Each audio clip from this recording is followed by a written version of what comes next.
बात करेंगे भक्कर की, जहां पर बानी director general doctor Rizwan Naseer का कहना था कि बर वक्त तिबी इमदाद से कीमती जानों को बचाया जा सकता है।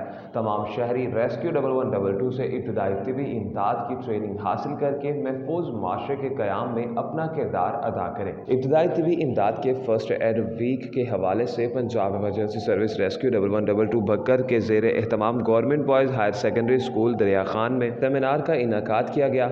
सेक्रेटरी बानी director general doctor Rizwan Naseer Sitara Imtiaz की हदायत पर district emergency officer engineer Mohammad Ubaidullah Khan की ज़ेर सदारत community and safety wing Punjab emergency service department rescue 1112 Bhakkar के ज़ेर एहतमाम पंजाब भर की तरह भक्कर में भी फर्स्ट एड वीक का आगाज़ किया गया, जिसका मकसद शहरियों को तिबी इमदाद की तरबियत देना है और उसकी अहमियत को उजागर करना है ताकि हर घर में एक फ़र्स्ट एडर बन सके।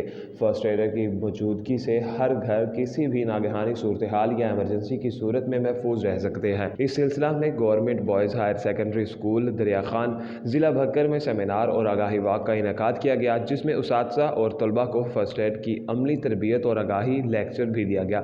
सेमिनार और आगाही वाक में रेस्क्यू स्टाफ के साथ स्कूल उसातिज़ा, तलबा और रेस्क्यू वॉलंटियर्स ने भी शिरकत की। फर्स्ट एड वीक के हवाले से district emergency officer engineer Ubaidullah Khan और rescue and safety officer Mohammad Asif Jalal का दौरान खिताब कहना था कि महफूज माशरे की तकमील के लिए हर घर में कम अज़ कम एक फ़र्स्ट एडर होना चाहिए और हर फर्द को फ़र्स्ट एड की तरबियत लेनी चाहिए। फ़र्स्ट एड देने से कई कीमती जानों को बचाया जा सकता है।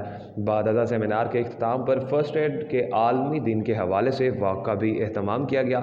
तमाम शुरका ने रैली में भी शिरकत की और शुरका ने बैनर्स और प्ले कार्ड्स भी उठा रखे थे, जिन पर इब्तदाई तिबी इमदाद की अहमियत के हवाले से स्लोगन्स दर्ज थे।